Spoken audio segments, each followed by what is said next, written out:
Good afternoon, everyone. Hope everyone's having a great, lovely, sunny afternoon here. This is Darklaw with the Creative Dominion podcast with a special guest for you guys on this wonderful bonus episode. We have a Mrs. Christine Handy out of Miami, Florida. So I'll go ahead and let you introduce yourself, Christine. Hi, so good to be here. My name is Christine Handy. I'm called the Beauty and the Cancer Disruptor. I've been a model for 40 plus years. It's a long time, which means I'm over 40. I didn't start at birth. And I had breast cancer at the age of 40 years young. And after my breast cancer journey, I wrote a book about it, which has just been made into a film, which is going to be released next fall. And I get to wake up every day and give people hope and inspire them. I that's my goal. And typically I do that with sharing the good, the bad, and the ugly of, what life can give you and how to survive that. Awesome, awesome. And so I appreciate you coming on the show here, Christine. And so right off the bat, why don't you tell the audience, what kind of got you started with your modeling journey? Yeah, so I was so young when I started. I started 11, and really, way back then, I would just get pamphlets in the mail from modeling agencies saying, people had seen me and sent stuff to my parents, and my parents really didn't want me to start modeling, but I was very persistent. Which I guess, looking back, it's a really good thing that I realized that I had that characteristic at a young age because I certainly used it through chemotherapy and my illnesses. But I also want to make some of my own money and be a little bit independent going into my teenage years, and ended up just staying in that career for literally, I'm still doing it now. So 40 plus years later. Awesome, awesome. You said one key thing that I caught there, and I want the audience to kind of hone in on what she said. You said your parents didn't really want you to model. And so, for the youth out there, what is some advice that you could give to youth or just people and individuals in general trying to pursue their dreams that maybe have that, not necessarily always negative, but kind of have that you don't really want to do that pushback from not only just parents, but other family members and peers as well? Well, I think my parents really, I don't blame them for feeling that way. Modeling is a very externally based career. It's very driven by external beauty. And so I'm sure for them, I have never asked them this question, but I'm sure for them, they wanted me to be more dependent on who I was inside. And so to be so driven based on what I looked like outside can be limiting, right? And it can be limiting because ultimately you get older and eventually your looks go, and so maybe that could be a self-esteem defeater. So I don't know that they wanted me to go through that. When you again, it's been a great career for me because I've used it later in life to help other people. As an example, I'm a Victoria's Secret model, and I'm one of Victoria's Secret's breastless models, which means I don't have a chest after breast cancer. And I went back to modeling after breast cancer because I had been in that career for so long, and I wanted to use it to show people that my beauty was not dissected because I had lost my chest. I wanted to show that self-esteem really is an inside job, and the only way that we feel good about ourselves is by how we feel about ourselves. We can't let society dictate how we feel. And so I thought I could be a beacon of light and of hope in that space. And so I've really helped a lot of women because I've gone out on the runway and done campaigns with brands like Victoria's Secret to show that my self esteem is not negated because of my cancer diagnosis or my chemotherapy or my scars. I am truly beautiful because of who I am inside. And so a career definitely impacted my life for sure, especially at a young age when you have to be so concerned about your weight and your everything only external.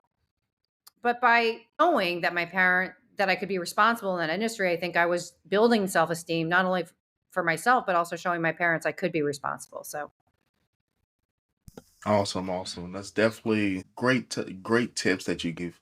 Like I said, anybody listening, I always challenge the viewers to, as you're listening to guests in the past, always kind of look in the mirror and glean from just one small little nugget that you could take to apply to your daily life to, achieve the best version of yourself. And you said a lot of great things. One of the things you said is that as humans, we go through different trials and tribulations in life, and we can't let what we go through impact who we are. And so I challenge all the viewers out there to maybe it's not as drastic for those of you who don't know. Um, Tune into some of my other episodes, but I am a domestic violence survivor. I'm at the age of 14, and so even if your situation isn't as drastic as surviving a near death experience, whether it be cancer or whether it be through domestic violence, maybe it's bullying at school, or maybe it's just trying to lose weight, trying to gain weight. It could be just different little ailments in life that maybe you have a bad scar across your face from something. I just encourage all the viewers to still let your light shine. You're not limited, and you're not less than because you went through something or because you're currently going through something. And so I just want to quickly encourage the viewers for that. And so going through kind of your youth and background on modeling, as you started your modeling career, maybe in your early 20s or so, what kind of motivate? When did you ever get any like burnout from modeling? And then if you did, how did you kind of push through? And when did you kind of find your purpose of, hey, this is what I want to do with my life? And how did you move forward from that? It kind of burned out because I felt like society was saying to me, well, people would say to me all the time, "Oh, she's just that model." And that's really derogatory. It's like that's kind of negative. It's like, "Oh, she's just that." They're putting me they put me in a box a lot. And so it wore into me. It kind of seeped into my brain that I was just a model. And maybe I was less than because I was just a model. And I wasn't really using education or my brain. And so when I graduated from college, I don't know that I felt worthy or smart enough to do anything different. And so I went back to modeling, and I felt some shame in that.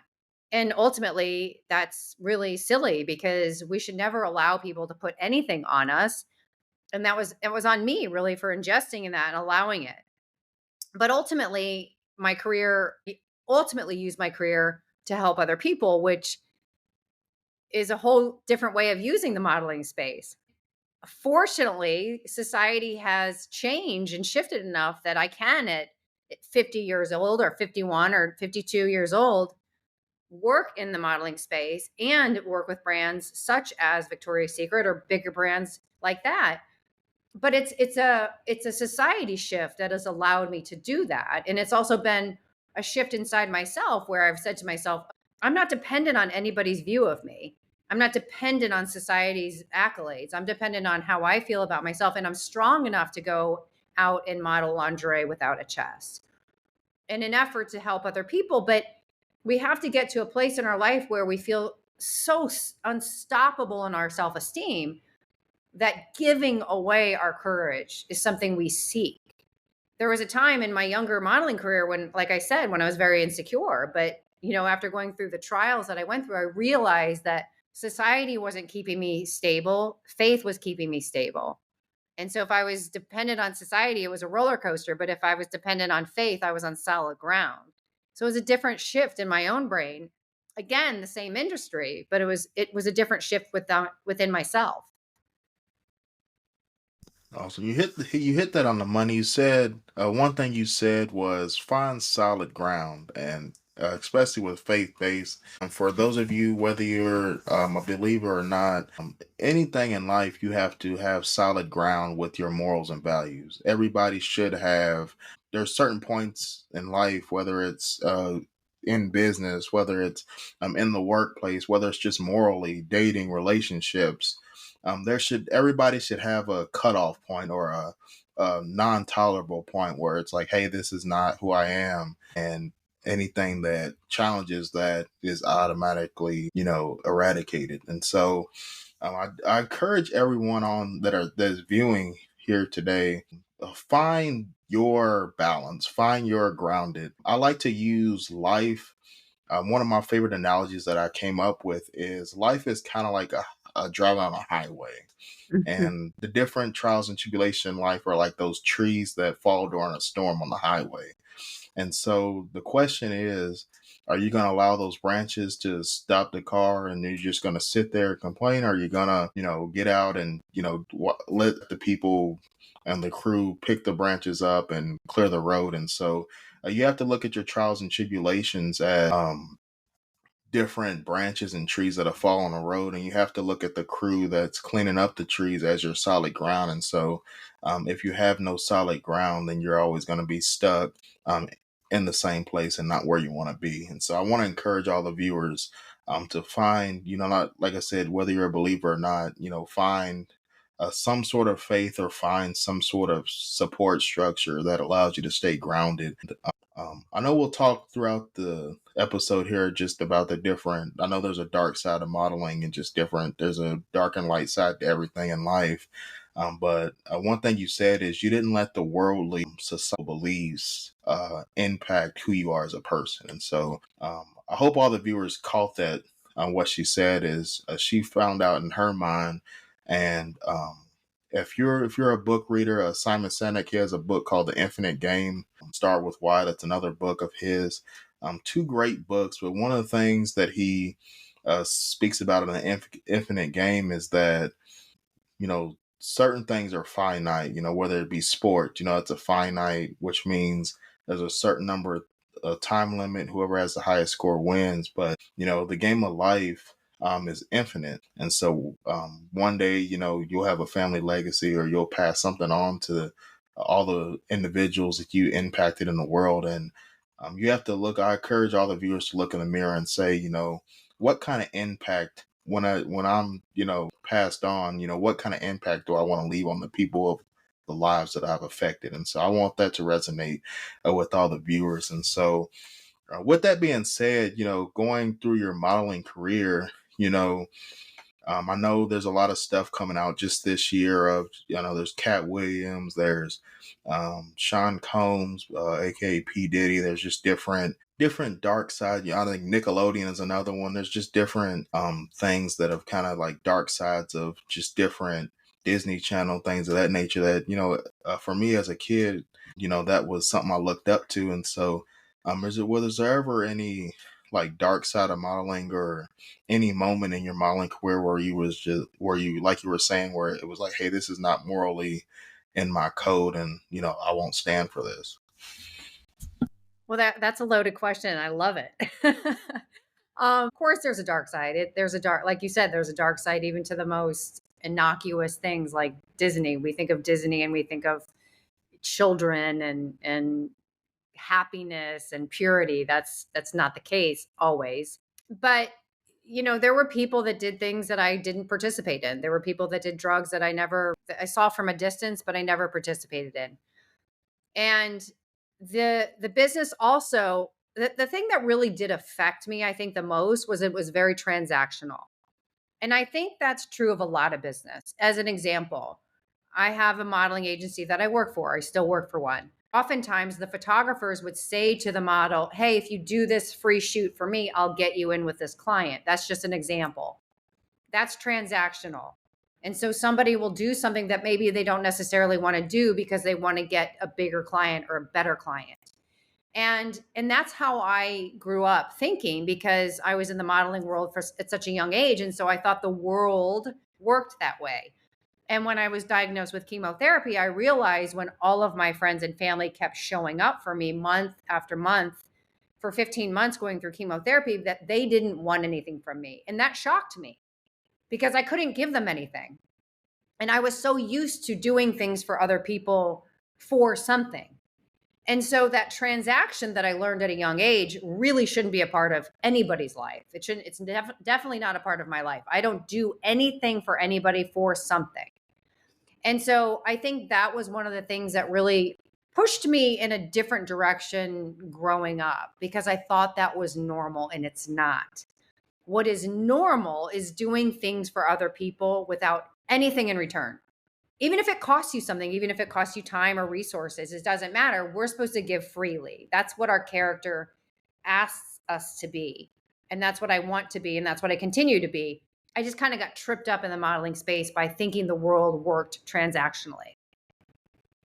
Awesome, awesome. There's some great nuggets you just spoke on. One of the main ones you just said is one, don't get weary in well doing.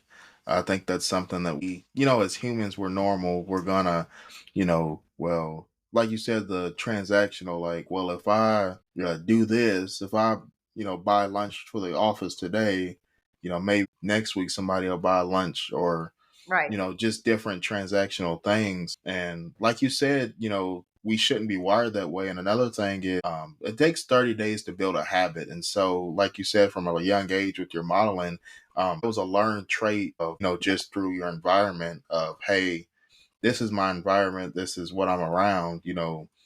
I'm used to everything, mostly being transactional. So that's this psyche that you adapted. And then, like you mentioned, once you went through your trials and tribulations and kind of saw the realization of that's not to be true, then you kind of shifted your mindset. And that brings me to a great point. Sometimes, in life, like I say, you don't have to be faith based, but I believe God, puts different, you can call them life altering, you can call them like cataclysms or whatever you want to call them, but put things happen in your life where it's kind of life altering, and it kind of like shakes or shocks, current mindset, and Right. allows you to expand on, your beliefs and how you view the world. And I just believe that to be true for, every individual. Like I said, it doesn't always have to be as and I another thing I want to say is, everybody's story, everybody's trauma is your story, your trauma. You don't have to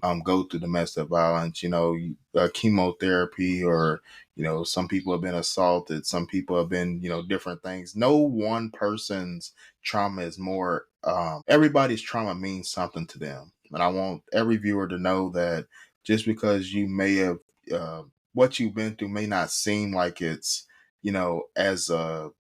as cataclysmic or as widely known as chemo or domestic violence or something that's talked about. But, if you've been bullied, and if you're a teenager or you're a young person listening and you're being bullied at school, that matters. Your trauma still matters. It's not how big or small someone's trauma is. Everyone has a story to tell, and everyone deserves to live their life to the fullest and become the best version of themselves.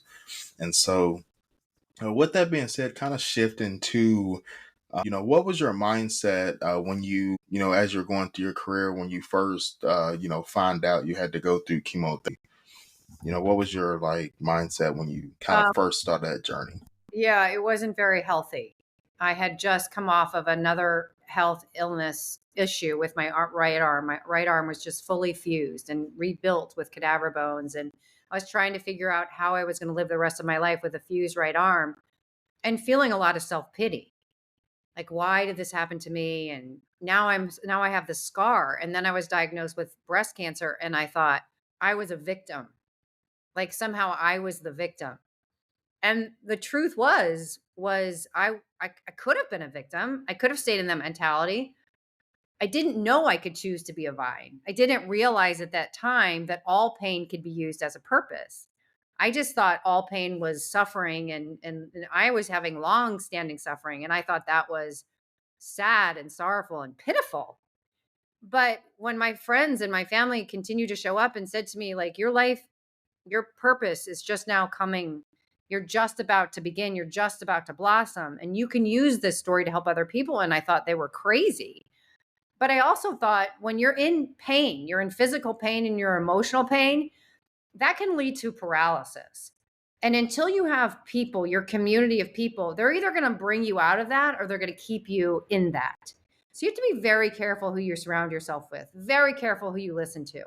When I had people in my community that were telling me I wasn't good enough, I believed I wasn't good enough. But when I shifted and had people in my community that only lifted me up and cheered me on, my whole world changed. I started to really believe in myself because I thought, well, man, if these people are showing up for me, why am I not showing up for me? So I went from having kind of a distorted mentality when I was diagnosed with breast cancer to a really freeing mentality. Because again, there was no reason why I didn't feel fear. But after a while, I was like, why do I want to cling to fear when I can cling to faith? Those are a choice. Both of them are a choice. Which do I want to choose? fear can never add a second to our life. So if we're fixated on fear, that doesn't mean that I'm not going to get another breast cancer reoccurrence because I'm fixated on fear. Like I'm like I'm fearing it away. That doesn't exist. But by faith, that was freeing me up to be more hopeful and to be more focused on helping other people. And so I didn't want to be emotionally paralyzed. I knew that feeling. I knew that feeling of duress, like when I was first diagnosed. And plus, I also realized that depending on anything external, whether it's beauty or money or relationships or accolades from society, that wasn't solid ground for me anymore. I tried materialism, it didn't work. I tried to, depend on my external beauty, it was stripped away. I ended up getting a divorce. Like everything was getting stripped away. And I was like, what is left? And what was left was me. What was left was my faith. What was left was God. I was a daughter of the Most High. That was okay. And that was enough. And until I got rid of everything else and realized what was left was more than enough, I would have maybe kept clinging to those other things. And how could I use my story to help other people if it was only fluff and it was only filled with good, happy things? It wouldn't have helped anybody. It doesn't serve anybody. It's like the social media right now that we're watching is hurting so many people because it's filled with highlight reels. That's not real life. That's not truth. And until we show the reality of the good, the bad, and the ugly, and we're not comparing it with anything. We're not comparing illness. We're not comparing progress. We're not comparing success. We're not comparing each other. We're collaborating. We're coming together to say our lives, they're intersected. And so I don't ever want to be emotionally paralyzed again like I was when I was diagnosed. I want to be free and I want to be filled with faith. And again, I will preach from the rooftops about this. Those two things are very different choices. No, you hit it right on the money. The first thing you said, and I want the viewers to listen closely, I've said it multiple times. My mom has preached to me, again, me and my mom both are domestic violence survivors. My mom's always preached, "You are the company you keep." And when you're growing up, they always said, if Johnny jumped off the bridge, would you do it? And that's a little bit of what you said is the people you had in your corner, the foundation you built in regards to your acquaintances, family, friends. We always say fill your life with safe people, people that uplift you, people that strive for greatness, people that motivate you and uplift you to, again, the goal really in life is to become the best version of yourself. Again, like we said earlier, what kind of impact do you want to leave on the lives of the people that you interact with? And so that's the main thing I want the viewers to take away with. Also, you said the worldly things, again, the social media. My mom used to always say, we're not trying to keep up with the Joneses. We see it all the time, like you said, on social media, whether it's the cars, the vacations, the marriages, relationships, the fancy dinners, the shoes, the clothes, cologne, perfume. Everybody on social media, it's like you said, it's a fabricated reality. And it's like you said, it's only showing the highlight reels of, look at me, I'm on the beach, or look at me, I'm on a yacht, or hey, I got a Corvette, I got this. It's all materialistic. But one thing I've learned in my, just like I said, business and career is um, you don't know the behind the scenes of what you're viewing. And so when you fabricate your reality with, oh, if I got a Corvette, I'm successful. If I have a vacation home, I'm successful. If I have a lot of, if I'm promiscuous, I'm successful. You kind of have that false reality. One of the main things you said that what you have established is that you found yourself. I want that's one of the main things that accumulates everything that's been said so far in this episode is you found out that like I said, they say don't conform to the worldly views and the worldly materialistic things. But you found out that what you have inside you is all you need. And I just want all the viewers to encourage all the viewers to find you. That's the main thing I'll say. I'll find yourself, find you. And again, I want to encourage you that, it's not going to be easy. It's going to be a journey. But start with faith. Start with one thing I want everybody to do. Look at the people around you. If the people, and like I said, you regardless of what your faith-based religion or views are, look at the people. Just take it secularly for a second. Just look at the people around you. Listen to the conversations. Listen to what they say to you. Listen to the conversations they have amongst each other. If it's not adding value to your life or adding positivity to what you're trying to accomplish, or even what they're trying to accomplish for themselves, take heed to that, and surround yourself with better people. And so, coming off, going through, your chemo, and obviously coming out of that, what are some tips that you could give, both sides, the youth and maybe individuals that have maybe hit that midlife crisis or hit a that wall of, I don't know what my purpose is, or I don't know how to move forward. What are some tips and encouragements you could give to some of the viewers? Well, even during chemotherapy, there's a lot of alone time. Even though I had a lot of women show up for me and I had a strong community, even with that, cancer is very lonely. Midlife can be very lonely, especially for women who are stay at home or for men who are stay at home because your kids are out of the nest and you're now like, what do I do? I think it's really important not only to discern obviously the voices in your head, but also make lists and do some introspection. Like what makes you tick? Like I used to say to myself, like, what keeps me up at night? What issues in the world keep me up at night? And a lot of it was kids with cancer, men that come out of prison that are unjustly treated. So what did I do? I gave back in the kids with cancer arena, and I started a nonprofit with a prisoner that came out of jail who wanted to change the rate of recidivism in Palm Beach County. And then I started to speak in those prisons. It's because we need to figure out what makes us hurt. Like what do you for? Once you figure that out, go immerse yourself, go join a community and help with those matters. If you really care, go find a group you can help with the environment. If you really care about recidivism rates, go find a community you can help with that. If you care, somewhere to serve. And so my best advice is to find any place that you can serve because there's a really big difference between happiness and joy. Happiness is worldly. Joy is serving. And so every single day, if you can find a way to serve other people, it takes you out of your own head. It takes you out of your own worries and it puts you in a place to help other people. Imagine if we had a world of people that did that. The world would look different. So when you're looking for your purpose, think about what makes you hurt, what makes you bleed, what things in society are troubling to you, and then go work on those things. And by the way, if you think you don't have a voice, you're wrong. Fix that. Fix your self esteem because everybody has a voice. And if you think it's only going to affect one person, that's enough. Imagine if everybody impacted one person. That's the whole world. So find out what makes you tick, find out where you can lead in a community, where you can serve in a community. And I promise you, you will feel true joy. Awesome, awesome. And so again, like I said, very good tips for individuals, like I said, looking to seek their why. And again, it goes right back to the theme of the whole episode: find yourself, find you, find your why. Kobe Bryant, God rest his soul, but he is my favorite basketball player. And just that pursuit of greatness, and his work ethic, legendary work ethic, just always resonated with me. And so, like I said, do some self reflection, introspection.